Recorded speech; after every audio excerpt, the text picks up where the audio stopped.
Goeiedag en welkom by nog 'n aflewering van Katholieke Netwerk Suid-Afrika. Vandag kyk ons na 'n inleidende gesprek oor sola fide, die sogenaamde geloof alleen. En baie belangrik dat julle moet hoor, ons gaan vandag slegs inleidend kyk na hierdie onderwerp teen die agtergrond van 'n klompie ander dinge, naamlik die geregtigheid van God en ook die rol wat die verbond speel in ons as Katholieke se verstaan uiteindelik van geloof. Sien, ek is seker daarvan dat baie van julle as Katholieke, die van julle wat dalk besig is op 'n reis in die Katholieke kerk die van julle wat dalk nog glad nie begin het nie, het erns nou al gehoor van geloof alleen. Geloof alleen is een van die protestantse slagspreuke, iets waarmee ek groot geword het as 'n protestant, iets wat ek geleer het ook as 'n dominee, toe ek as 'n dominee geswat het, en wat ek self aan mense geleer het. Hierdie konsep geloof alleen word veral gebruik teenoor die Katholieke kerk. Dit skep egter 'n vals prentjie, soos omtrent al die solas, skep dit 'n vals prentjie van wat die Katholieke kerk regtig glo. So asof die Katholieke kerk dan sê, nee, geloof werk nie. Ons het geloof en nog iets nodig. Geloof plus werke. Dit staan natuurlik teen die agtergrond van hoe kom ons in die hemel? Hoe word ons gered? Protestante reageer op hierdie vraag deur te sê, net geloof, net geloof. En natuurlik die ander solas speel waarskynlik ook 'n rol, Christus alleen, genade alleen. En in die vorige video het ek al reeds daaroor gepraat, dat as Katholieke ons ook glo in Christus alleen en die genade alleen ensovoorts. Dat God die redding aan my skenk. Dit is ook wat ons as Katholieke glo. Daarom is dit so belangrik om te snap, sommer aan die begin van hierdie video, dat die hele konsep van geloof alleen, sola fide, geloof alleen, wat staan teenoor die werke van die Katholieke kerk. Om te snap dat dit 'n vals beeld skep van die Katholieke kerk, dat dit 'n vals beeld skep van werke en die rol van ons as Christene se taak as kinders van die Here, as mense wat deel geword het van die huisgesin van God, as mense wat deel gekry het aan die goddelike natuur. Daarom is dit so belangrik dat wanneer ons praat oor hierdie konsep geloof alleen, ons moet snap wat is die raamwerk waarbinne protestante hierdie konsep gebruik, so 'n bietjie wat het gebeur destyds. Ons moet so 'n bietjie na die geskiedenis kyk, en ons gaan nie vandag baie daarna kyk nie, ons sal dalk op 'n ander stadium, maar ons moet weet waar die frase vandaan kom, en dan, as ons 'n antwoord hierop wil gee, het sy apologeties, of as ons dit wil verduidelik, of oor hoekom dit nie lekker werk nie, dan kan ons nie direk begin by die frase geloof alleen, as ons wil weet, hoe word ons gered nie? Hoe kom ons in die hemel nie? En ek weet, baie mense sal dadelik sê, sien, dis omdat die Katholieke altyd wil goeders byvoeg. Maar weer eens, dit skep 'n vals strooipop. Sien, ons leef in 'n wêreld waar mense so graag kits antwoorde wil hê, en ek ook, toe ek my reis begin het in die Katholieke kerk daar's vrae waarmee jy worstel, jy wil vinnige antwoorde hê, en dan kom jy agter, maar wag 'n bietjie, daar is nie sulke vinnige kort antwoordjies nie. En die rede waarom dit so is omdat die raamwerk waardeur die Katholieke kerk kyk na die wêreld, die raamwerk waarmee die Katholieke kerk werk, verskil drasties van die denkraamwerk en ook dan die kykraamwerk, as ek dit so kan stel, wat protestante gebruik wanneer hulle oor die wêreld dan praat. En in vorige video's het ons daaroor gepraat. Dit is interessant om te weet dan, dat vir Katholieke, ek het dit gesê, is alles aan mekaar gekoppel. Ons kan niks losmaak van mekaar nie. Alles is vir ons aan mekaar verbind. Die vraag hoe ek gered word, sou ons wil begin beantwoord deur nie maar net 'n kort antwoordjie te gee nie, maar ons sou wil begin met, hoekom wil jy gered word? Waarvan wil jy gered word? En so gaan ons terug en ons sou uitkom uiteindelik by God. So ons as Katholieke sal altyd graag wil begin by God, wie hy is. Hy is die hoogste beginsel van waarheid. So, God is die een by wie ons sou begin as ons praat oor redding, verlossing. Hoekom is redding en verlossing in die eerste plek nodig? As ons in die Bybel lees dat alles goed geskape is, wat het gebeur? En al daardie dinge is vrae waarna mens moet kyk wanneer ons wil begin praat oor geloof alleen. Ons begin dus, sê ek weer, op 'n ander plek as protestante, as ons sou antwoord op geloof alleen. Sien, my ervaring vanuit veral die akademie uit en as 'n protestantse dominee, is dat protestante is baie lief daarvoor om alles uit mekaar uit te wil uitreig, om alles te dissekteer, om soos 'n mooi trui, om dit uit mekaar uit te trek. En op die ouend bly daar niks van hierdie trui oor nie, en moet daar van vooraf begin word om dinge aan mekaar te sit. Die slagspreuk in die akademie tans is veral dan die sogenaamde dekonstruksie van tekste, die verstaan van Bybeltekste, van strukture en wat ook al. Dekonstruksie. En dit is natuurlik 'n uitvloeisel van die sogenaamde hoëre tekskritiek wat sy eie geskiedenis het, maar wat weer eens teruggetrek kan word tot Martin Luther wat gesê het dat elke persoon het die reg om sy eie paus en konsilie te wees. Calvin, die sogenaamde reg op private beoordeling. Weer, as katolieke wil ons nie sommer maar net dinge uit mekaar uittrek nie. Alles is vir ons aan mekaar gekoppel. Daarom, as ons praat oor geloof, en wat is die verhouding met werke, dan is dit 'n vals voorstelling om te sou sê dat katolieke glo om in die hemel te kom is nodig geloof plus werke. Dis 'n oorvereenvoudigde strooipop wat so baie dinge net nie in ag neem nie. En daarom, as ons oor hierdie sola praat, oor hierdie sogenaamde geloof alleen van die protestante, dan gaan ons nou oor hierdie onderwerp gesels en hoe katolieke reageer en wat die kerk nog altyd geglo het rondom redding en verlossing. Ons gaan praat oor hierdie onderwerp oor so 'n paar video's. Ons kan nie alles in een video doen nie. Daarom vandag 'n inleidende gesprek. Ons moet so 'n bietjie kyk, maar wat sit agter hierdie slagspreuk? Wat sit agter die slagspreuk? En dit is natuurlik Luther se krisis toe hy in Romeine 'n klomp goed gelees het, die worsteling van hoe kom ek in die hemel? Die gedagte van dat, maar ek sukkel so, ek het 'n klomp sondes, hoe word ek verlos hiervan? Die gedagte dat God is hierdie tiran wat net reg sit om my te straf. En dan ewe skielik ontdek hy dan nou geloof alleen. Al wat nodig is geloof alleen. En dit klink so mooi, en dit klink so goed, maar 'n klomp dinge het hy buite rekening gelaat, en 'n klomp ander dinge het hy bloot eenvoudig 'n streep deurgetrek wat die kerk nog altyd gesê het. Daarom so belangrik. Romeine, die boek Romeine, in hoofstuk 1 vers 17, dit is sekerlik een van die teksverse wat die grootste skeiingspunt is tussen katolieke en protestante, naamlik die verstaan van hierdie teksvers. Martin Luther het geworstel met hierdie krisis, hoe kan ek in 'n goeie verhouding met God staan? Hoe kom ek in die hemel? En daarom is dit interessant ook om te sien, hoe kom ek in die hemel, baie individualisties, weer 'n keer die worsteling wat hy gehad het, en ek wil dit nie nou net veroordeel asof daar nie 'n interne stryd by hom was nie, daar was sekerlik. Maar op die ou einde word dit 'n baie selfgesentreerde worsteling, en kry hy 'n antwoord wat vir hom as individu pas, baie selfgesentreerde antwoord. En daarom sien ons ook die ontwikkeling in die protestantse teologie van wanneer protestante begin praat oor verlossing, en wat is vir jou nodig om in hierdie wêreld gelukkig te lewe, begin hulle onmiddellik by sonde. Wat is sonde? Hoe word ek van sonde verlos? En weer eens, as katolieke begin ons nie daar nie. Ons begin by God. So, luister nou 'n bietjie. Romeine 1 vers 17, die baie bekende vers. Luther se krisis van sonde. Hy beantwoord hierdie krisis deur hierdie teksvers. Ek wil van vers 16 lees. Paulus wat skrywe, ek skaam my immers nie oor die evangelie nie, want dit is die krag van God tot verlossing vir elkeen wat glo.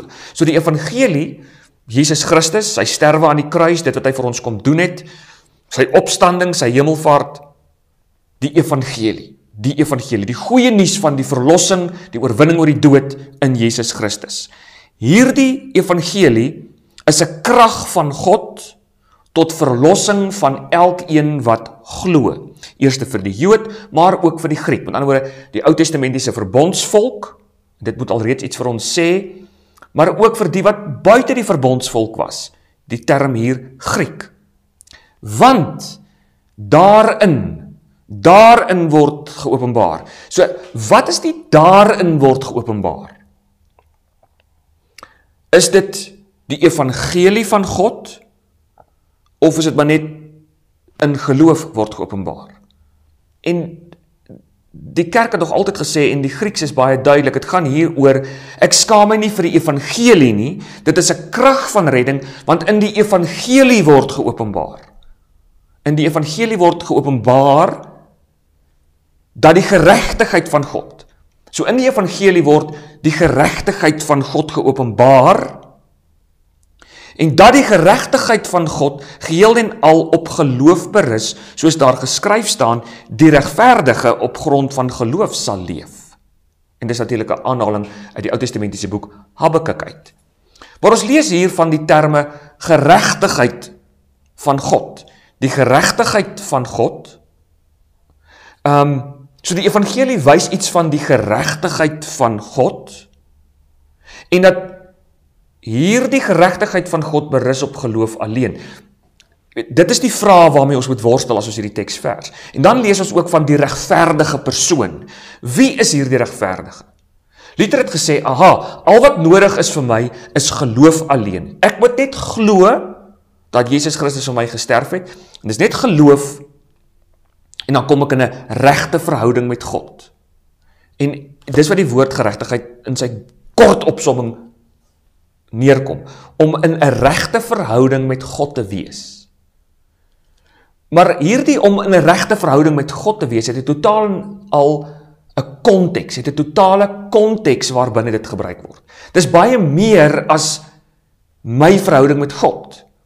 En sien, dis alreeds hier waar ons 'n klomp dinge in ag moet neem. Hoekom dit vir ons as Katolieke nie so eenvoudig is om net 'n kort antwoord te gee en te sê, wow, wag 'n bietjie, geloof alleen, en uiteindelik dan die hele kwessie rondom werke word verkeerd verstaan deur protestante weens hierdie rede nie. Dis 'n klomp redes, dit is 'n langerige antwoord, en dit is belangrik dat ons daardeur moet gaan. Deur hierdie langer antwoord moet gee. Ons moet baie versigtig wees vir kits oplossings, want dit was kits antwoordjies wat uiteindelik aanleiding gegee tot hierdie reformatie van net geloof alleen. Dit klink so oulik. En dan lei dit tot 'n klomp ander skeefgetrekte dinge. Maar ons lees hier ook van die regverdige. Dis natuurlik die individu. Die regverdige leef op grond van geloof. Maar wie en wat is die regverdige? Nou, as protestantse dominee het ek nou hier op 'n klomp antwoorde geleer.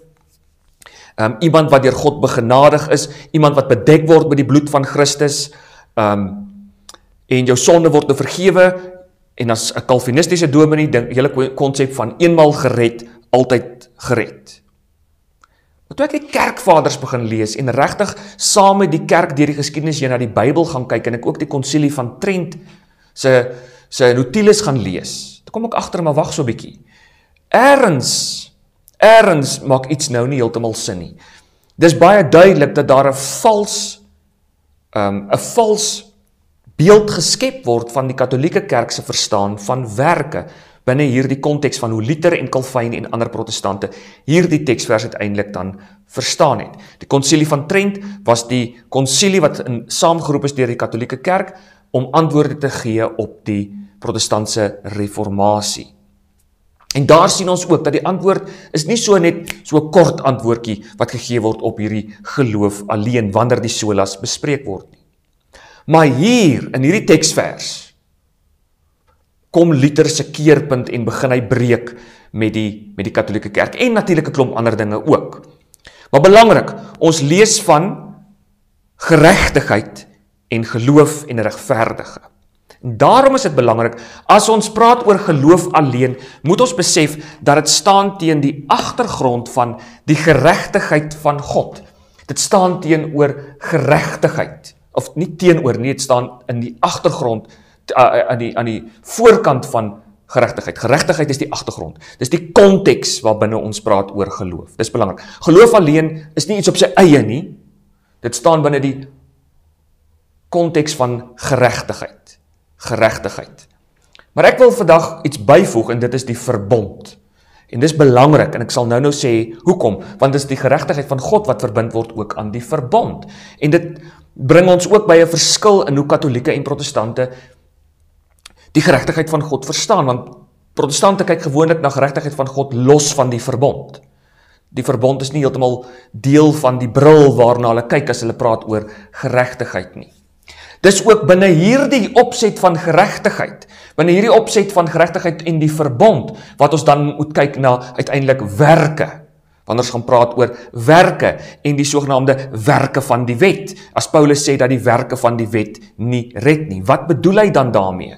En dis juis as gevolg van Luther se krisis en sy antwoord van geloof alleen op Romeine 1 vers 17, of vanuit Romeine 1 vers 17, dat hy uiteindelik sê, werk het geen rol te speel as het ware dan in my proses van groei in God in nie, in redding nie, en uiteindelik in praktyk ook nie in my verhouding met God regtig waar nie. Maar ek weet ek oorveen eenvoudig dalk nou dinge, dalk ten onregte ook van wat protestante partykeer sê, en weer eens nie alle protestante sê eers dieselfde ding nie, omdat protestante so gefragmenteerd is, wat dit baie moeilik maak ook om oor onderwerpe soos hierdie te praat. Want ek het dit al in my eie lewe tegekom, nog voor die Katolieke Kerk op my horison verskyn het, dat protestantse denominasies verskillende goed bedoel met geloof, en dat daar tog deur protestante ook goedjies gekoppel word aan geloof. Baie protestante daar buitekant sal sê, nee, wag, geloof plus doop, geloof plus groot doop red, anders kan jy nie gered word nie. So, daar's 'n klomp sulke goedjies ook wat uiteindelik bykom, en daarom moet ons 'n tree teruggee en van vooraf begin praat oor, wat is hierdie geloof en die geregtigheid ensovoorts. En pas op vir die vals beeld rondom die Katolieke Kerk. En pas op om dinge te dissekteer en uit mekaar uit te haal, want weer sê ek vir ons as Katolieke is alles aan mekaar vasgebind en dis baie belangrik. Nou goed, wat is 'n regverdige? Hoe word ek regverdig? En weer 'n keer, as ons hieroor wil praat, kan ons nou dadelik begin sê, nee, maar regverdigheid, dit is 'n term wat gebruik word in die hof, en dit is wat protestante dikwels sal antwoord, dit is wat ek geantwoord het. Dit is 'n hofterm waar jy vry verklaar word, nadat of jy het jou vonnis uitgedien, jy is nou regverdig, want jy het self jou straf gedra, of jy is regverdig verklaar, want iemand anders het die straf in jou plek gedra, nou sê die regter, jy hoef nie die vonnis uit te dien nie, jy kan vry gaan, iemand anders het dit in jou plek gedoen. En ja, tegnies is dit deel van wat die konsep regverdigheid sou beteken.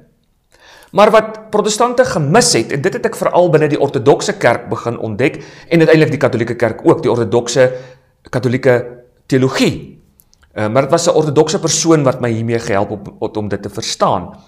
En dit is dat wanneer die regspraak plaasvind in die Ou Testament, byvoorbeeld in Sagaria 3, wanneer die hoëpriester Joshua in die hof staan en die duiwel hom aankla en God sê nee, ek verklaar hom vry, dan vind dit plaas binne die konteks van God se tempel. Dis nie 'n gewone kliniese hofsaal soos in die westerse denke nie. Want dis die ander ding.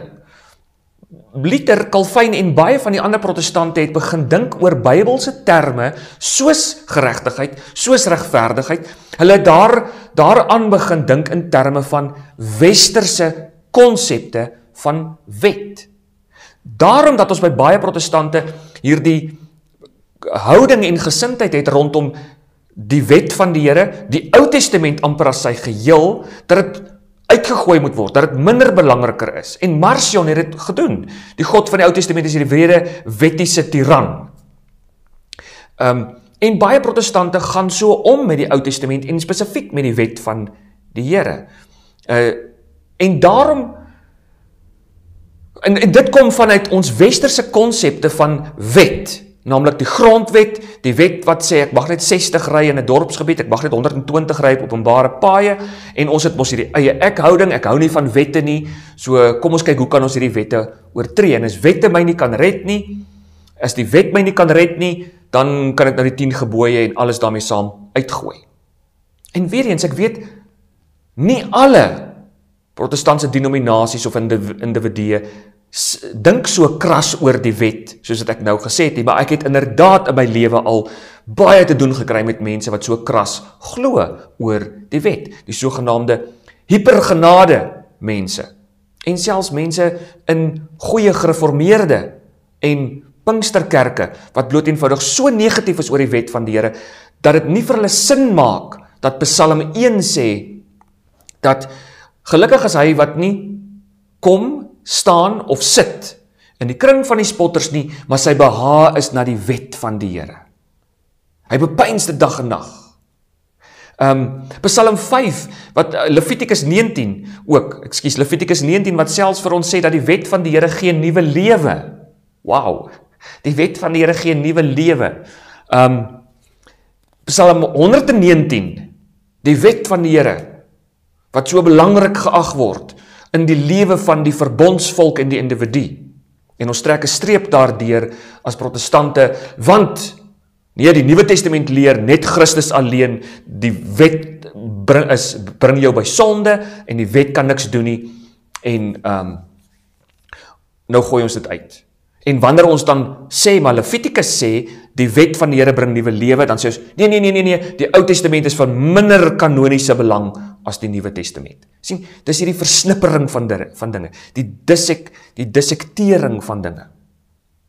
En daarom is dit interessant om het sommer nou al vir julle te sê, dit is so jammer en hartseer dat Martin Luther en Johannes Calvin en Zwingli en ander reformatore in die protestantse tradisie het letterlik nuwe teologiese konsepte geskep, en daar waar hulle nie nuus geskep het nie, het hulle die definisie van woorde verander, sodat dit kan pas by hulle nuwe teologie.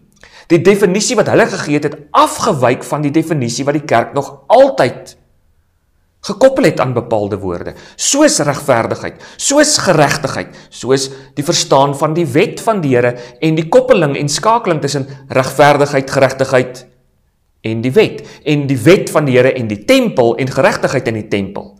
En dat die oordeele van die Here, dat die wetgewing in die Ou Testament en selfs die hofuitsprake in die Ou Testament vanuit en rondom die tempel plaasgevind het. Dit mis protestante dikwels. Dit het ek gemis toe ek 'n protestantse dominee was, want ek het dit nie geleer nie. Ons het die kliniese forensiese beskouing van die wet. En die woord Torah wat gebruik word in die Ou Testament vir wet. Dis die eerste 5 boeke van die Bybel, Torah.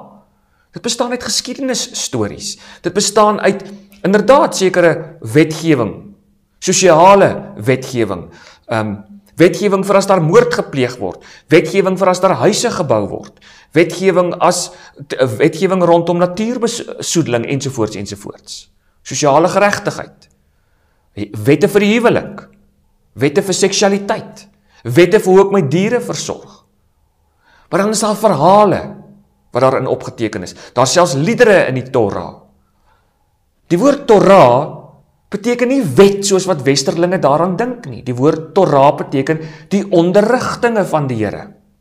Die onderrigtinge van die Here. Kan julle sien? Levitikus, as die wet van die Here dan nuwe lewe bring, is dit die onderrigtinge van die Here bring nuwe lewe. Maar dit het Luther en Calvin nie raak gesien nie.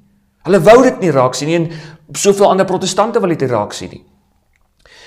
Die Psalm 1, sy behaag is in die onderrigtinge van die Here, die Torah, die onderrigtinge van die Here. Dis die perspektief op wet wat die kerk nog altyd gehad het en wat Luther en Calvin 'n streep deurgetrek het met die begin van die reformatie.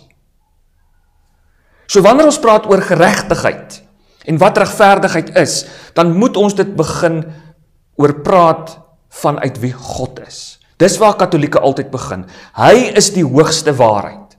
Hy is die hoogste waarheid en alle ander waarhede vloei uit God uit.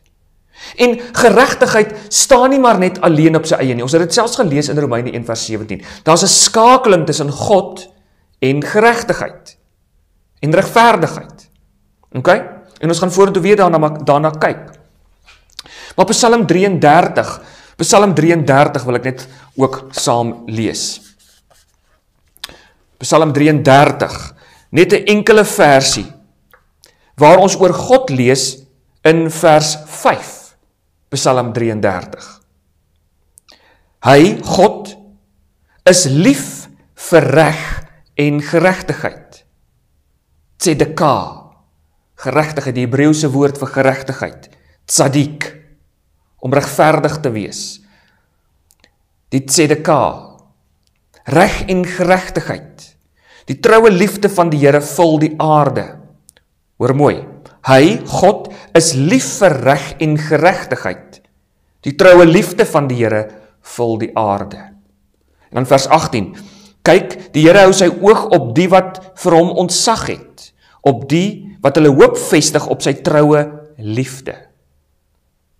Ons sien in hierdie teksvers die koppeling van God is lief vir reg en geregtigheid. En sy troue liefde vul die aarde. 'n Koppeling tussen God, soos God, daar sy liefde, en waarvoor is hy lief? Wat is deel van sy liefde? Reg en geregtigheid.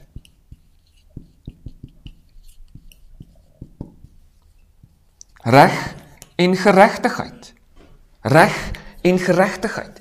Die wese van God. Want ons lees in die Bybel ook onder andere in die briewe van Johannes in die Nuwe Testament, God is liefde. Dis deel van sy wese. So reg en geregtigheid is deel van God se liefde, is deel van sy wese. Reg en geregtigheid kom uit God uit. En belangrik, God is nie net hierdie wetgewende tiran wat reg sit om jou te slaan met 'n sweep as jy hierdie wet oortree nie. Dis nie wat die Katolieke Kerk leer nie. Dit gaan saam met God se liefde. Sien, veral in die Calvinisme word God se vaderskap ook losgemaak van sy almag. Ons glo nie net in God die almagtige nie. Ons is nie moslems nie. Ons glo in God die almagtige Vader. God die almagtige Vader, wat in liefde met ons as mense werk, wat in liefde met sy skepping werk, reg en geregtigheid. Hy werk met sy skepping in en deur reg en geregtigheid, deel van sy liefde, baie belangrik. Die interessante is dat in Levitikus 19 word dit ook gekoppel aan heiligheid. Baie belangrik, Levitikus 19. In Levitikus 19, en dis alreeds 'n verskilpunt tussen ons as Katolieke en Protestante, want Protestante skei heiligheid en geregtigheid van mekaar, maar die Bybel doen nie. Levitikus 19 alreeds praat met ons oor die wet van die Here, wat vir ons lewe gee, en dat dit gekoppel is aan God se heiligheid. Telkens sê God in die Ou Testament, ek is heilig, daarom mag jy nie steel nie. Ek is heilig, daarom mag jy nie die weduwees sleg behandel nie, en die weeskinders sleg behandel nie. Levitikus 19, ek wil dit gou vir julle lees. Hoor hoe stel Levitikus die wet hier. Die Here het met Moses gepraat en gesê, praat met die hele volksvergadering van die Israeliete en sê vir hulle, julle moet heilig wees. Heilig wees. En julle gaan nou sien hoe word gekoppel aan die wet, aan geregtigheid. En weer eens, Protestante skei heiligheid en geregtigheid verkeerdelik van mekaar. Hoor hier, hy sê, julle moet heilig wees, want ek is heilig. Vers 3, elkeen van julle moet vir sy moeder en vader ontzag hê, en my sabbate moet julle onderhou. Ek is die Here julle God. Moet julle nie tot niks werd afgode wend nie. Gegote beelde mag julle nie vir julle maak nie. Ek is die Here. En dan gaan hy verder in vers 5 en hy sê, wanneer julle vir die Here maaltyd offerslag, moet julle dit so slag, dat dit tot julle voordeel strek. En dan gaan hy aan met die offers. Die sakramentele, liturgiese offers van die Ou Testament.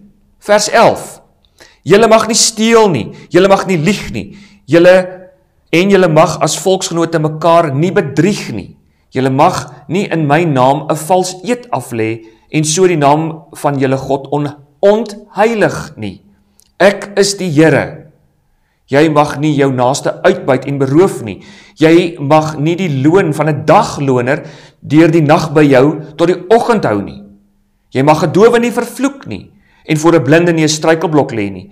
Jy moet vir jou God ontzag hê. Omdat jy vir God ontzag het, doen jy nie hierdie goeders nie. Omdat God heilig is, en jy moet heilig lewe, as kind van die Here, as deel van die volk, daarom kan jy nie hierdie goeders doen nie. Want jy het 'n verpligting om heiligheid uit te leef. Want hoekom is jy gemaak? En ons gaan nou daarby kom. Weereens, ons as Katolieke kan nie en wil nie goed van mekaar losmaak en skei, soos wat protestante dit losmaak en skei van mekaar nie. En hy gaan aan in vers 17. Oor al hierdie goeders, vers 18, jy mag nie haatdraand wees en 'n wrok koester teen die kinders van jou volk nie. Jy moet jou naaste lief hê soos jouself, ek is die Here. My vaste voorskrifte moet julle nakom, jy mag onder jou diere nie verskillende soorte laat paar nie. Goed, dan gaan hy nou so aan, in Levitikus 19. Die punt wat ek wil maak is dat, in die Bybel self in Levitikus 19, word die wet gekoppel aan om heilig te lewe. En dis nie nou hier seremoniële wette alleen per se nie, ons gaan daarby kom. Dit is, jy mag nie steel nie, jy mag nie valse getuienis leef nie, jy moet jou ma en pa eer, jy mag nie afgode hê nie. Dit word gekoppel aan heiligheid, om reg te lewe. Heiligheid en geregtigheid is een en dieselfde ding in die Ou Testament. Heiligheid en geregtigheid is deel van die Joodse denke, en is binne hierdie denkraamwerk van die Jode, waar geregtigheid en heiligheid, wat deel is van God se wese, en hoe God met die wêreld werk, en hoe die verhouding met God gereël word, en hoe mense se verhouding met die skepping gereël word, dis hier binne, wat Jesus kom, en die evangelie verkondig word. Dis die raamwerk van Romeine. Dis die raamwerk van Romeine. En dis belangrik, en dis iets wat Paulus mee werk, en dis iets wat Luther en Calvin en Zwingli gemis het, en verloor het. So ek wil dit weer hierso skrywe. Kom ek sê weer, baie duidelik, baie duidelik, sien ons hier, ons kry God, en in sy wese kry ons reg en geregtigheid. Hy is 'n regverdige God. God het nie sonde in homself nie, hy het niks verkeerd in homself nie. God is die hoogste waarheid, en ek gaan dit nou vir julle begin te teken hier, oor hoe dit uiteenval, anders spring ek myself nou voor, en dan moet ek weer terugkom na goeders, so dan mis ons ergens die draad van die storie. Nou, weer dan nou die vraag, dis hou nou wat ek nou gesê het, baie belangrik in julle koppe vas. Luther en Calvin en Zwingli en ander reformatore het afgewyk van die antwoord wat die kerk vanuit die katholiek-ortodokse posisie en tradisie nog altyd gegee het op, hoe lyk my verhouding met God? Waarop berus my verhouding met God? Hoe hanteer ons sonde in ons lewe? Wat het die evangelie van Christus ten doel? Waarom het God mens geword? Hulle het afgewyk daarvan af. Die kort vraag, hoe word ek gered? Hoe kom ek in die hemel? Hoe word ek 'n kind van God? Hulle het afgewyk daarvan af, deur met opset teologiese definisies te verander. Onder andere vir die woord geregtigheid. Die kerk het altyd 'n antwoord gehad, sê ek weer, en hulle het afgewyk daarvan. En ons gaan uitkom by wat het die kerk nog altyd gesê. Die interessante is dat sekere protestante soos Luther homself en Calvin het nou begin sê, hierdie manier waarop ek geregtigheid verstaan, is so belangrik, dat die reformatie van die protestante sal platval, as dit nie so is, soos wat ek nou vir julle sê nie. Met ander woorde, die reformatie van die protestante staan en val by die konsep van geregtigheid wat gekoppel word aan geloof alleen. Ek hoef net te glo, net geloof alleen, niks wet nie, net geloof alleen. Dit is hoe ons dit verstaan. Geregtigheid, ek kom in 'n regte verhouding met God in, net deur geloof. Ek moet net glo. En dan die koppeling van geregtigheid aan die wet in 'n hofsaak, hierdie forensiese manier en kliniese beskouing van geregtigheid. Dit staan en val. En julle gaan sien hoe hulle afgewyk het daarvan as ons daarby uitkom. Maar is interessant, hierdie definisie van geloof alleen, wat saam met geregtigheid loop vir protestante. Hoe word ek regverdig by God? Hoe word ek regverdig by God? Geloof alleen. Dis die vraag. Hoe word ek regverdig by God? Geloof alleen. Hierdie antwoord en die definisie vir geregtigheid wat protestante gegee het, kan net staan as dit hand aan hand loop saam met die ander slagspreuk waarby ons gaan kom, naamlik die Bybel alleen en die reg op private beoordeling. Want dis die ding. Toe die kerk met Luther begin praat en Johan Eck en ander katholieke teoloë en apologete met Luther en die protestantse reformatore begin praat en vir hulle sê, maar hoorie, die kerk het nog altyd op so en so manier die woord geregtigheid verstaan. Hier is Irenaeus, hier is Augustinus selfs. Dan sê hulle, nee, die Bybel alleen, ons werk net met die Bybel, o ja, maar ook nie net met die Bybel nie, my manier van die Bybel verstaan, die manier waarop ek die Bybel lees, want ek alleen het die reg om te besluit, want ek is my eie paus en konsilie, en ek het die reg op private beoordeling. So ek word die regter, ek word die apologeet, ek word die eksegeet, ek is die een wat sê, wat beteken die Bybel? En niemand kan my gewete bind nie. Niemand kan my gewete bind nie. Selfs die protestantse belydenisskrif, die Westminster Confessie, sê dit. Niks kan jou gewete bind nie. So dit is baie moeilik dan om met protestante te gesels oor hierdie onderwerp as hulle eie definisie gemaak het, en toe vir mense vir hulle sê, maar wag 'n bietjie, jy maak jou eie definisie, toe sê hulle, nee, ek het die reg om die skrif te interpreteer soos wat ek dit verstaan. Ek is my eie paus en konsilie. Dis letterlik wat hulle gedoen het. En dis was vir my 'n skok toe ek hierdie goed begin ontdek wat Luther en Calvin gedoen het. En die interessante is dat latere protestante het egter selfs begin erken en gesê, nee, wag 'n bietjie, geloof alleen is nie die belangrikste punt waarby die reformatie staan en val nie. Dit is eintlik die Bybel alleen, hand aan hand met die reg op private beoordeling. Die reg op private beoordeling en hoe ek die Bybel verstaan, alleen verstaan, dit is die beginsel waarby protestantisme staan en val. En dit is verskriklik. Hoe ek die Bybel verstaan, die reg op private beoordeling met Bybel alleen. Ek en my Bybel onder 'n bloekomboom op die golfbaan, dis die beginsel waarby protestantisme staan en val. Dit word openlik gesê op 'n latere stadium deur Johannes Calvin, Martin Luther homself. In die onlangse tyd die protestantse apologeet R.C. Sproul, B.B. Warfield, William Cunningham, Charles Hodge. Dis almal mense, apologete vir die protestantisme, wat dit reguit sê, die Bybel alleen, hand aan hand met die reg om self te besluit. Dis die beginsel waarby protestantisme staan en val. Kan julle sien, dis waarom ek al gesê het, protestantisme is 'n geweldige, individualistiese, eie ek godsdiens. Maar belangrik, dit moet alreeds vir ons laat wys en vir ons laat dink aan hoe protestante begin afwyk het van die definisie wat die kerk nog altyd gehad het. Vir die eerste 1500 jaar het die kerk nog altyd verstaan dat die geregtigheid van God staan binne die konteks van God se verhouding met die wêreld, die tempel, die mens en hoekom hy geskep is, ensovoorts.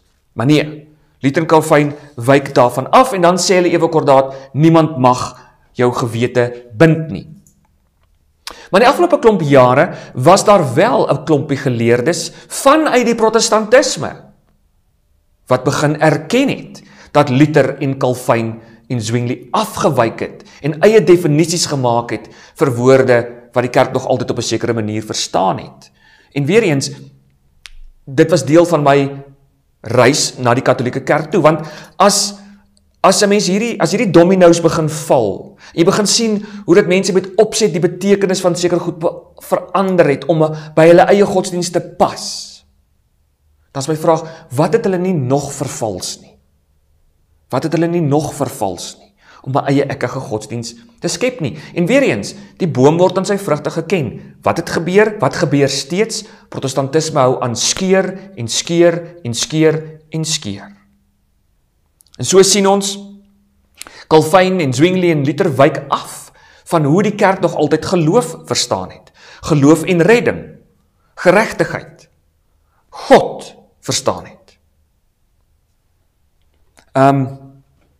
Luther Calvin wat eie definisies skep en dan weier om na enigiemand anders te luister, want hulle is elkeen hulle eie paus en konsilie. Dit was veral mense, protestantse geleerdes wat in die afgelope 40 jaar gepraktiseer het, mense soos N.T. Wright en die sogenaamde nuwe perspektief op Paulus, wat bygedra het tot my ontdekking van die katholieke kerk. Nou dis interessant, N.T. Wright en die sogenaamde nuwe perspektief op Paulus erken openlik dat Luther, Calvin en Zwingli nuwe definisies gegee het en afgewyk het en onregverdiglik sekere dinge wat die kerk altyd geleer het, net 'n streep deurgetrek het sodat dit by hulle eie definisie kan pas. Nou is die vraag, ons erken dit nou. Wat doen jy nou daaraan? Nee, ons bly nou maar in die Anglikaanse kerk of in die NG kerk. Ons weet nou, eintlik het ons 'n verkeerde begin, maar ons is nie bereid om dit reg te maak. Want wat doen ons nou daaraan? Dis die dinge waarmee ek moes wortel. Wat doen ek nou as ek ontdek dat die kerk waarin ek myself bevind het, vandat ek groot geword het, val plat, wanneer dit kom by die definisies van sekere woorde. Want dis wat protestante self sê. Die reform, as ons die reg op private beoordeling wegvat, dan val protestantisme plat. Punt. Dit is so eenvoudig soos dit is.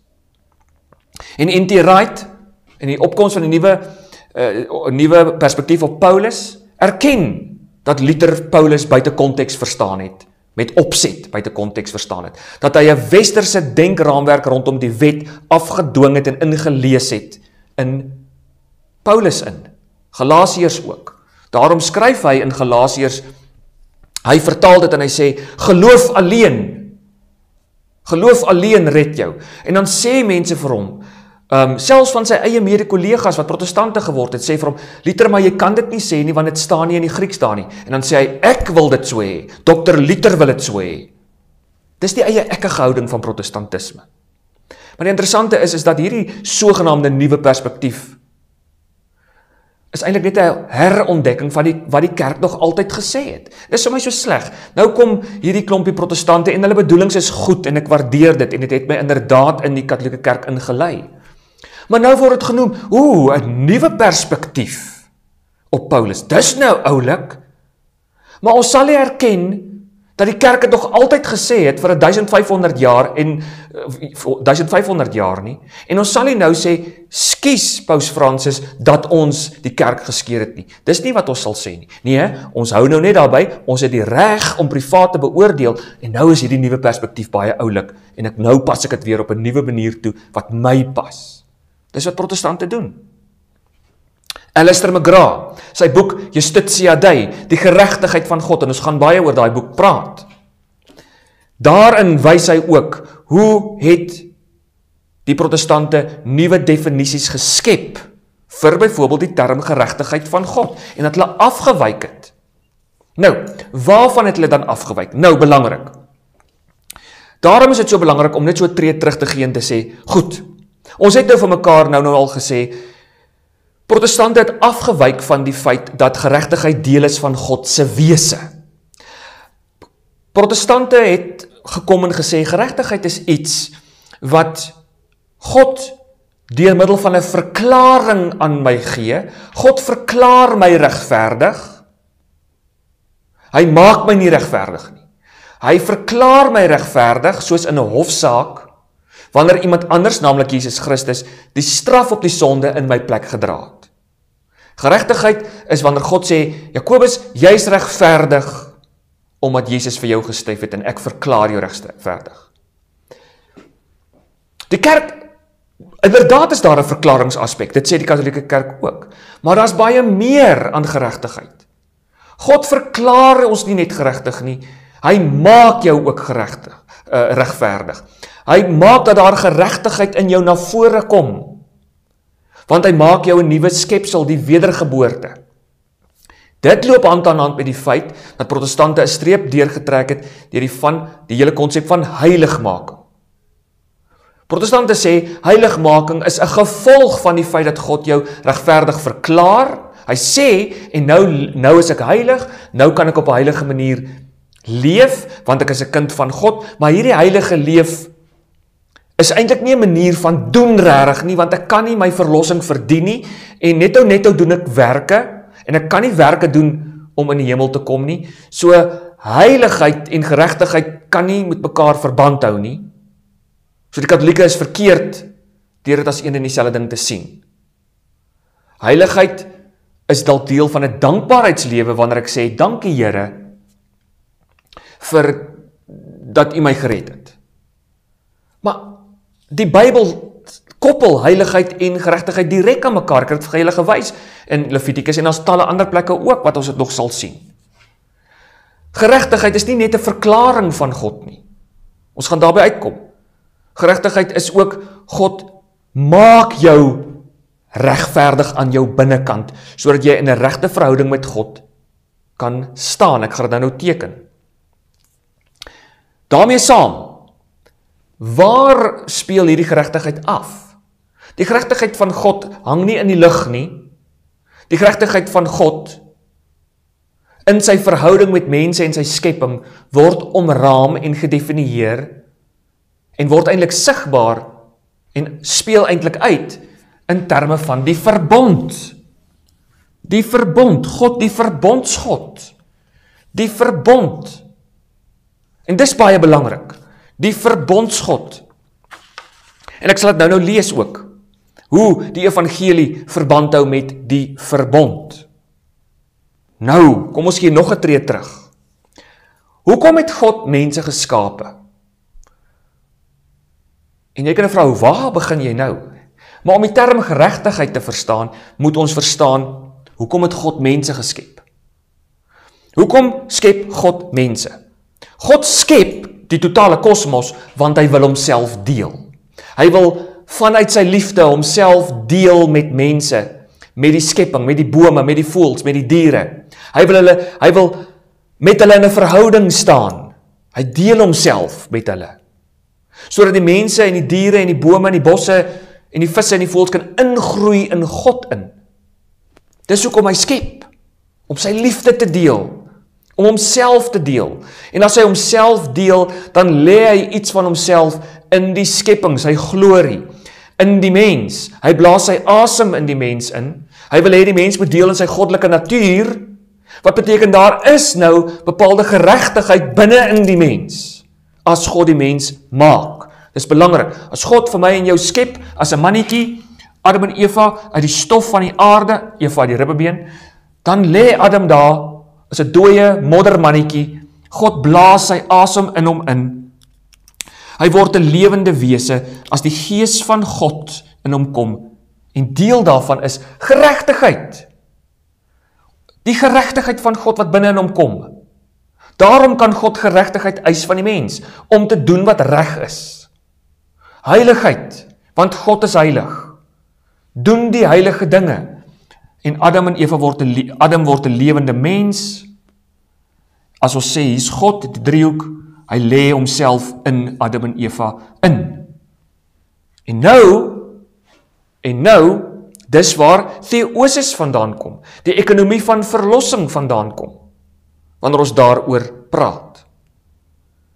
Die mens het binne die skepping 'n bepaalde doel, ek gaan dit nou sê. Wanneer die sondeval plaasvind, kom daar wel 'n breuk. Die vraag is, hoe reageer God op hierdie breuk? Hoe reageer God op hierdie breuk?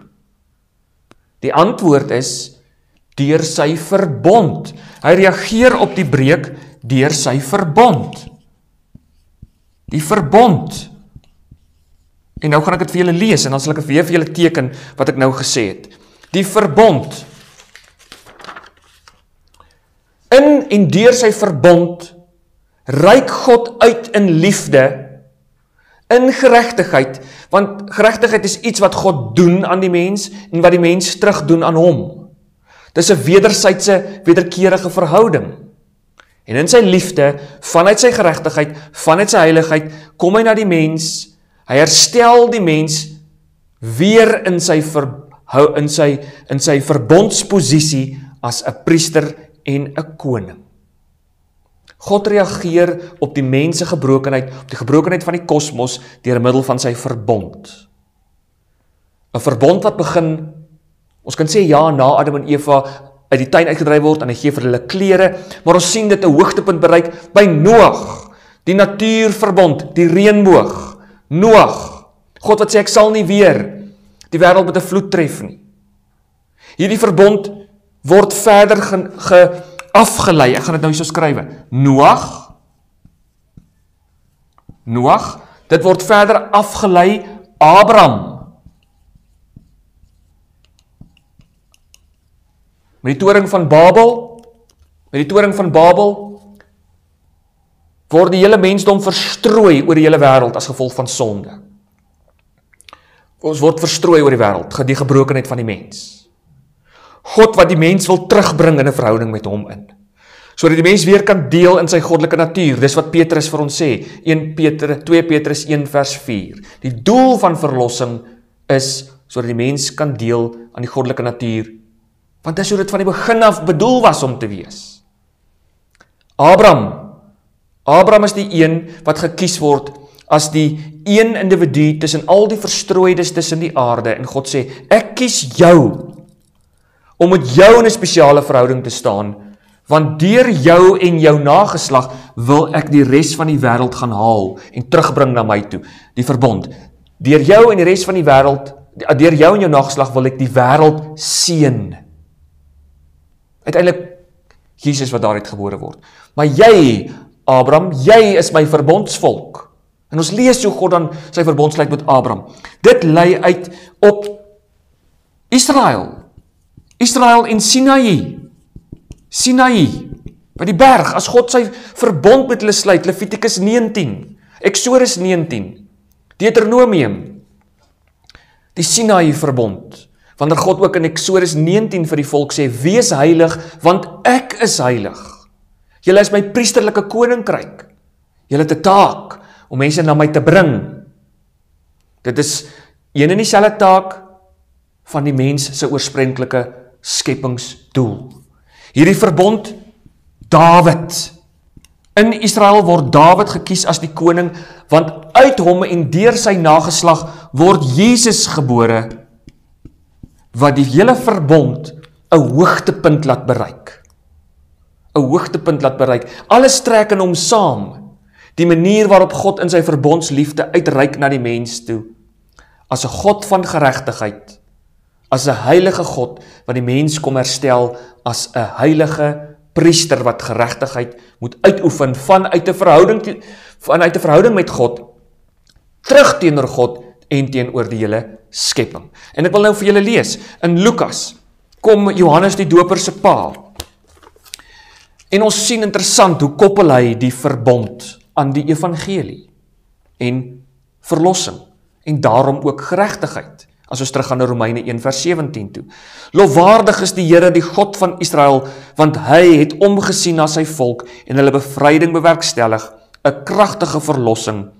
Het hy vir ons bewerk uit die nageslag van Dawid, sy dienskneg, soos hy reeds lank gelede by monde van die profete beloof het, om ons te verlos van ons vyande. En dan vers 17, dit het hy gedoen om ontferming aan ons voorvaders te bewys en sy heilige verbond in gedagte te hou. Die eed wat hy teenoor ons vader Abraham gesweer het, sodat ons gered uit die hand van ons vyande, hom sonder vrees kan dien. Wat is die bedoeling van verlossing? Om hom sonder vrees te dien. En al ons dae voor hom, hoor nou, om hom sonder vrees te dien, om hom sonder vrees te dien, en al ons dae voor hom in heiligheid en geregtigheid te kan leef. om in heiligheid en geregtigheid te kan leef. So ook die Nuwe Testament in Lukas, net soos Levitikus, koppel heiligheid en geregtigheid direk aan mekaar.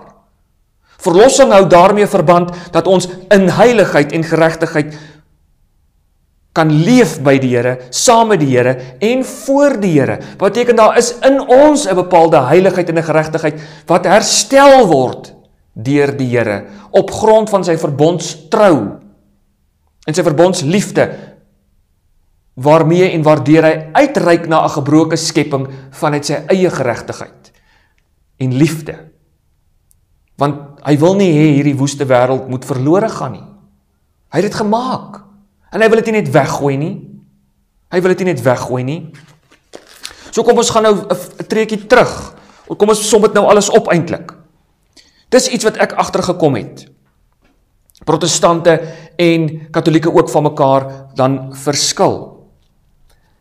Verlossing, wat gebeur by die moment van verlossing? Ek sal nou afsluit deur saam te lees oor die genade weer, waar ek die vorige keer oor gepraat het, en dit weer te koppel aan Petrus.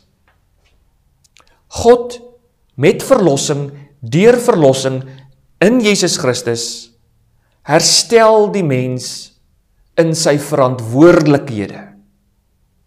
God vat nie die verantwoordelikhede weg wanneer hy die mens red nie. Hy herstel die mens in sy taak as 'n medewerker. En dis belangrik. As God my inbring en terugbring in sy huisgesin in, dan sê hy nie vir my, okay Jakobus, jy is nou regverdig, lê nou heeldag op jou bed en speel videogames en rekenaargames nie. Lees heeldag 'n boek, nou hoef jy niks te doen nie. Nee, in die huisgesin van God is daar 'n taak. En as ek nie hierdie taak nakom nie, is dit tot nadeel van die ander huisgesinslede. Is ook tot nadeel van die mense buitekant. Want ek het 'n verantwoordelikheid onder hulle om die geregtigheid van God onder hulle te gaan verkondig. En ek wil dit nou vir julle teken en dan sal ons begin afsluit. Want hierin lê 'n verskil ook met hoe protestante dikwels die Bybel lees. En dalk deur middel van die sogenaamde nuwe perspektief op Paulus het dit nou al 'n bietjie begin verander, en weer eens, daar is 'n verskeidenheid van protestantse denominasies ook. So wat ek nou sê is dalk in 'n mate 'n veralgemening, maar dit is inderdaad die tipe protestantisme waarin ek groot geword het, wat ek geleer is en wat ek ongelukkig ook aan mense nog verkondig het voor ek self beter geweet het. Nou, wanneer God die mens skep, Eden, wag, ek moet nou hier ook uitvee, anders het ek nie baie plek nie. God skep die mens, die kosmos, ek gaan dit nou teken, God,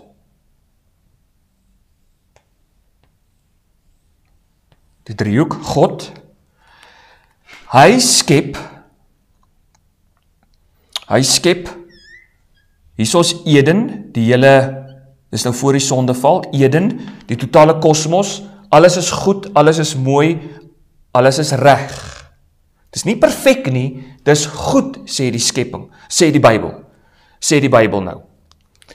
Wat God nou wil hê, is dat die mens in verhouding met hom moet opgroei, in 'n verhouding moet opgroei in hom in God in. Daar's 'n wederwysige verhouding. Uit God, deur God en tot God is alle dinge, sê Paulus ook. In en deur God en sy verhouding met ons, wil hy ons intiem laat opgroei in homself in. En ons taak as priesters van die Here is om die totale kosmos in te bring na God toe. Dis die sakramentele wêreldbeskouing. Dis theosis. Goed, dis die ekonomie van verlossing. Ons moet ingroei saam met die Here, en deur die Here, deur God, groei ons tot 'n bepaalde, en ek teken dit nou, en ek skuis nou daarvoor dat ek dit so uitdruk, maar 'n bepaalde vorm van perfeksie in God. 'n perfeksie in God. Ons in hom en hy in ons, die hele skepping, in God self. Alright? Maar wat toe nou gebeur? Dis die hele bedoeling oor hoekom God die mens skep.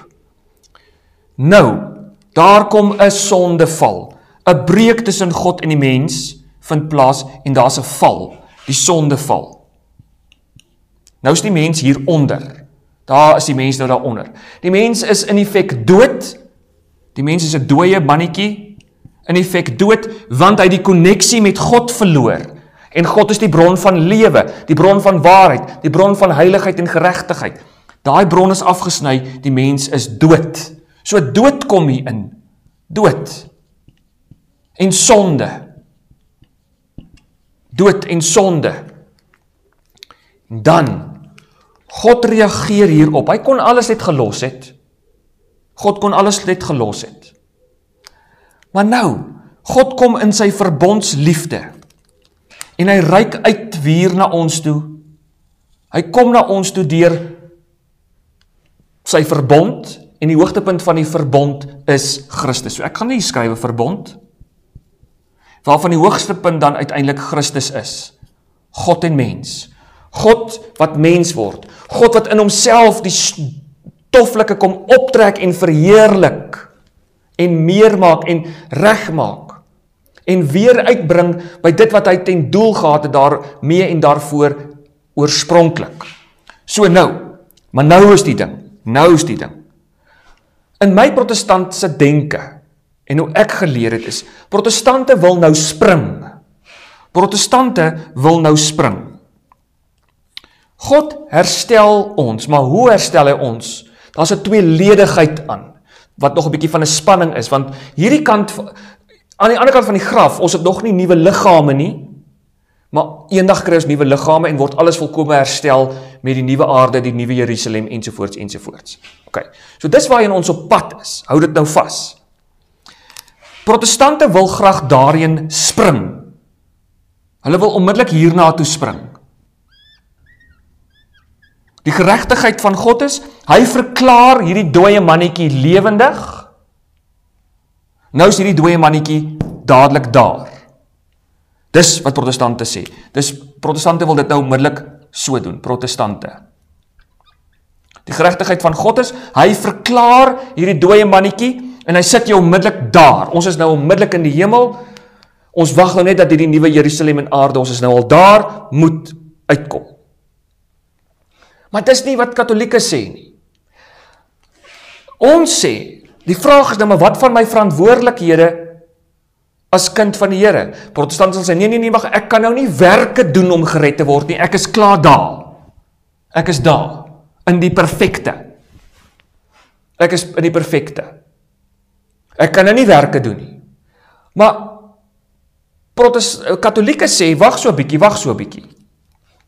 En dan moet julle mooi luister. En ek verskies as ek dit dalk nou snaaks uitdruk. Ons woorde is altyd te min as 'n mens hierdie oor God praat. Katolieke sê, wow. Ons glo ook, deur sy verbond reik God uit. In Jesus Christus die stof, die dooie mannetjie. Maar die dooie mannetjie word nie net verklaar nie. Die dooie mannetjie word opgewek in Christus, saam met Christus uit die doodheid opgewek, word hierdie dooie mannetjie, die asem van God, en hy word weer geplaas in, hoor my woorde, 'n staat, 'n toestand van Eden, hierso. Hy spring nie nou daar nie, want God herstel jou in jou verantwoordelikhede, soos dit oorspronklik was, want hy wil homself deel, hy erken hy het jou gemaak met 'n vrye wil. Hy ag die feit dat hy vir jou sekere opdragte en verantwoordelikhede gegee het. Hy vat dit nie weg nie. 'n Goeie pa, ek met my eie seentjie, wanneer hy fout doen in die huis, en hy sy take nie reg doen nie. Ons kry hom nie jammer en herstel hom, of ons kry hom nie jammer en gee maar net vir hom die lekkers wat ons hom beloof het, of wat ook al nie. Ons sal hom help om terug te kom by sy verantwoordelikhede, en vir hom dan moontlik te maak om sy verantwoordelikhede na te kom, sodat hy uiteindelik TV kan kyk of hy lekker kan kry. God doen dit ook. Jy weet, die verantwoordelikhede waarmee God ons gemaak het, ons moet 'n priester wees, om hom te dien in heiligheid en geregtigheid. God herstel ons hier. Jesus vat wel die stoflike in homself met sy hemelvaart alreeds tot daar. sodat ons die pand het, ons gaan daar uitkom. Die pand waarvan Paulus praat. Maar nou, ons word herstel tot hierdie 'n toestand van Eden binne myself, sodat ons dan kan opgroei in heiligheid en geregtigheid, saam met God, deur God tot daar. Dis belangrik. Dis belangrik. Daarom dat Paulus dan in Kolossense 1 vers 24 die volgende kan sê wat ek graag wil lees. Sodat ek die gebroke wêreld wat nog gevalle is, vanuit die feit dat God my laat deel kry aan die goddelike natuur, ek wil hulle ook optel. Ek neem deel in die ekonomie van verlossing. Ek werk saam met God om die res van die skepping te verlos. Die ekonomie van verlossing. Dis waar die werke inkom. Dis waarom ek kan groei in heiligheid en in geregtigheid deur die werke wat ek inderdaad doen saam met God, nie los van God nie. Nie omdat ek by God dinge wil verdien nie, maar omdat ek die verantwoordelikheid in genade deur God gegee is, sonder dat ek dit verdien. Ons verdien nie om herstel te word uit die dood uit nie. Ons verdien dit nie, dit is genade alleen. Maar dit bring my hier, dit vat my nog nie onmiddellik daar nie, ons is op pad soontoe. Maar ons bereik dit deur Christus inderdaad wat buite tyd en ruimte alles volbring. Maar in en deur Christus, saam met God, groei ons daarna toe, deur die totale skepping wat nog in sonde lê, sê Paulus ook vir ons, die hele skepping wag en kyk, wie's die kinders van die Here? Want die res van die skepping se verlossing loop hand aan hand met ons medewerking saam met God. Daarom dat Paulus in Kolossense 1 vers 4 sê,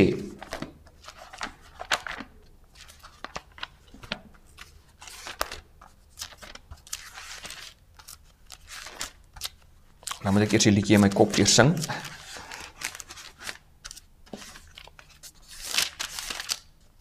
Kolossense 1 vers 24. Hoor wat sê Paulus hierso.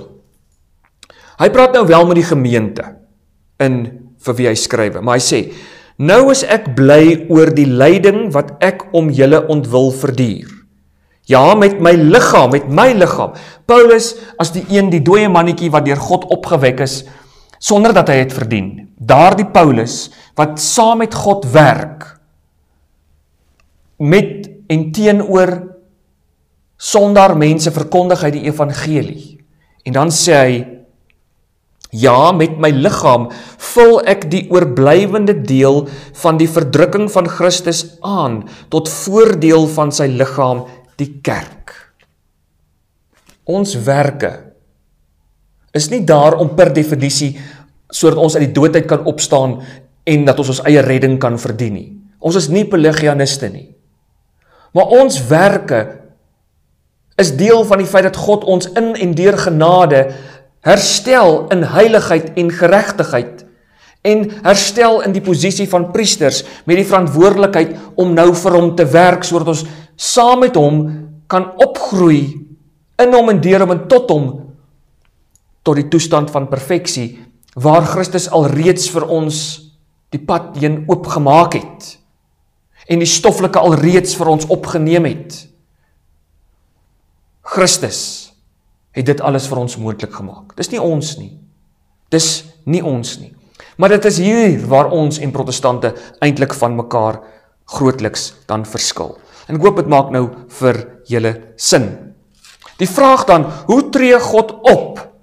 Geregtigheid gaan dan daaroor die agtergrond vir geloof alleen. So, dit is niks wat ons doen kan ons lewendig maak nie. My geloof in God is tergelykertyd nie maar net 'n o, Here, baie dankie vir die genade wat U my gegee het nie. Ek glo nou dit nie. My geloof is tergelykertyd 'n saamwerk met God, die vertroue op God, die gehoorsaamheid aan God om nie te steel nie, om nie moord te pleeg nie, om my ma en pa te eer, om te groei in die heiligheid, sodat ek kan groei in die heiligheid, want God is heilig, Die geregtigheid van God gaan dan daaroor hoe dit God te gelykertyd sekere beginsels aan mekaar vashou. Beginsels van reg en vergeerd, beginsels van straf en seën, genade, herstel, vergifnis. God wat al die dinge wat vir ons as mense lyk asof dit in spanning met mekaar is, hoe dit hy dit te gelykertyd vashou binne homself. Die raamwerk van die sondeval, die raamwerk van die oorspronklike skepingsdoel van die mens. En dis waarom ek hoop julle nou verstaan, dat as ons praat oor geloof, ons dit net kan doen binne die konteks van geregtigheid, en wat geregtigheid dan beteken, binne die konteks van die verbond, naamlik dat dit deel is van God en sy wese, geregtigheid en heiligheid wat aan mekaar aan mekaar gekoppel is, en die verbond wat Israel herstel, wat deur Christus, die kerk wat dit nou doen, die mens wat herstel word deur die verbond van God, sodat ons weer ons skepingsdoel saam met God kan bereik. Vir ons is dit dan 'n konsep van, hoe trek alles saam in Jesus Christus? God wat die mens optel vanuit die stof, en daarom sluit ek af deur saam te lees, die hele konsep weer rondom, waar ons en protestante dan verskil van mekaar met, wat gebeur met wanneer ons genade kry van God? Wat gebeur wanneer ons genade kry van God? En nou wil ek weer daai teksvers lees. 2 Petrus 1 vanaf vers 4. Hierdeur het hy sy kosbare en grootste belofte reeds aan ons gegee, sodat jy deel kan kry aan die goddelike natuur. Ons kry, sonder dat ons dit verdien, deel aan die goddelike natuur. Ons skiep nie dit alles boef, asof ons daar is nou, en nêrens is daar 'n herstel van my verhouding met God, ek en hom en my nie. Dit gebeur, daar is hierdie herstel. Ons kry deel aan die goddelike natuur. Nou dat julle ontvlug het aan die verdorwenheid wat deur die begeerte in die wêreld teenwoordig is. Ons word uitgehaal uit hierdie wêreld uit, sonder dat ons dit verdien. Maar vers 4 sê vir ons oor die theosis, oor die deelkry van die goddelike natuur. Dis vers 3 wat nou die volgende sê, en ek het vir julle gesê, het ons hieroor gepraat het al oor theosis, dat hier verskil protestant en katolieke. Sy goddelike krag het ons immers reeds alles gegee, wat nodig is vir 'n godvreesende lewe. Dis die ding, ons word herstel in ons verantwoordelikheidsposisie, en God gee, sonder dat ons dit verdien, alles wat nou nodig is vir ons, sodat ons verantwoordelikheid in Christus, saam met God, teenoor God, en teenoor die skepping, kan nakom. Dis die verskil. God gee alles vir ons, sodat ons nou saam met hom kan werk, sodat ons kan groei, al hoe dieper in hom in, en tergelykertyd die gebroke skepping met ons kan saamvat. Dan sê hy, dis waarom hy dan in vers 5 sê, lê julle nou daarop toe, om dinge te doen, lê julle daarop toe, om die roeping waarmee julle geroep is, die verkiesing wat julle gekry het, om dit stewig te vestig. Want as julle hierdie dinge doen, sal julle verseker nooit struikel nie. Ja, so sal toegang tot die ewige koninkryk van ons Here en Verlosser Jesus Christus ryklik aan julle voorsien word. Genade. Genade se primêre funksie is om ons deelnemers te maak van God, die binnekant van die drie eenheid. Genade stuur ons op in die triniteit van die Here in. En wanneer ons in hierdie triniteit van die Here is, deel kry aan sy goddelike natuur, dan word God se geregtigheid en sy heiligheid ook deel van my as mens se karaktereienskappe. En saam met God groei ons. En hoe groei ons? Deur te doen, deur aktiewe dinge te doen saam met die Here. Groei ons in heiligheid, neem ons die skepping met ons saam. Ek hoop dat julle verstaan nou so 'n bietjie beter vandag die inleidende gesprek rondom geloof alleen en die breë agtergrond van hierdie konsep geloof alleen as ons daaroor wil praat. Ek hoop dat julle 'n mooi dag verder het.